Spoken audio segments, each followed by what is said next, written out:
Department को कृतज्ञता जनाऊँ एथि सहित कृतज्ञता जनाऊँ मो गाइड टीचर अभयारण पाणी और मो विद्यालय प्रधान शिक्षक दुर्योधन जेना महोदय आजिर यही प्रोजेक्ट मु आशा करे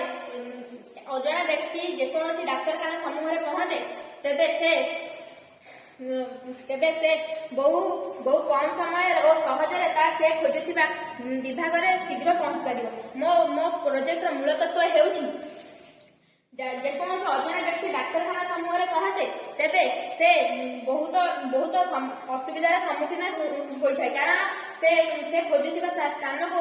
खूब समय पाई पारे नहीं। तेणु मो प्रोजेक्ट आशा करे से अजणा व्यक्ति को निश्चय साहाय्य कर। मो प्रोजेक्ट आवश्यक करथिबा उपकरण गुड़िक बैटेरी ट्रांसफॉर्मर मदरबोर्ड और विभिन्न विभागर नमूना जेतेबेले एक अजणा व्यक्ति डाक्तरखाना समूह में पहुंचे तेबे से बहुत असुविधार सम्मुखीन होगा सह तार अनेक समय बुलिबा और खोजिबार नष्ट होता है। तेणु मानवर बहुमूल्य समय और समस्त विभाग सूचना पाइबा मो प्रोजेक्ट द्वारा विद्यालय डाक्तरखाना समूह में एक सूचना केन्द्र रही